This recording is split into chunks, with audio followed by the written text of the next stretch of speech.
Two nations, one pact, and a promise that could reshape the balance of power in the Middle East. A commitment not just of friendship but of defense, power, and protection that may provide new hope to the future of Muslim nations. From the past few days, it has been a matter of intense discussion in the news about the two Muslim Middle Eastern states, Saudi Arabia and Pakistan. On the 17th of September this year, inside Riyadh's Al Yamama Palace, a historic agreement was signed by the two Muslim nations. The agreement was named Strategic Mutual Defence Agreement, which was signed by the Crown Prince Mohammed bin Salman and the Pakistani Prime Minister Shehbaz Sharif. In this agreement, Pakistan has stated that nuclear capabilities could be made available for Saudi Arabia. Also, both nations pledged that any aggression will be considered an aggression against both the countries. This indicates Article 5 NATO-style commitment. Let us understand the reason behind this pact. There are certain angles which cannot be neglected being the reason behind this pact. First of all, in recent times, Middle Eastern has been much more unstable and frequent conflict and war were happening. The strike on Qatar by Israel developed questions and fear among the Gulf nations. Also, the silence of United States stretched a big question on whether to rely on United States for protection, like before. This pact will also provide mutual benefits to both the nation. Let's take a close look how, from the Saudi Arabia perspective, Saudi is a nation that already set an example in the field of infrastructure. Its oil reserves make its economy robust and emerging.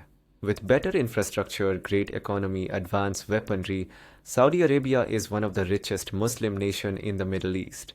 Besides this, all they lack in is the nuclear-powered weaponry, which will be fulfilled by this particular pact. This pact will provide them a nuclear umbrella that will reduce their dependency on external powers and make their defense posture more stronger. On contrary, Pakistan is facing a lot more problems in terms of economy, political status, which Saudi Arabia can stabilize by virtue of this pact. It also eases the import of crude oils from Saudi, and alternatively results in increasing the strategic value by strengthening the bilateral ties. Beside these problems, however, Pakistan is the only Islamic nation to develop nuclear weaponry. They too have a large standing and reserve army. Those are experienced in conventional and counterinsurgency operation which Saudi Arabia can use for warfare purpose. With this, there are too some issues that both the nations should keep in consideration. Let's have a look on them. First of all, for Pakistan, they should keep it in mind that Saudi Arabia depends on United States for their weapons, and all advanced weapons were brought from them. This indicates that if any interference United States does in this pact, then Saudi may give priority to US as compared to this pact.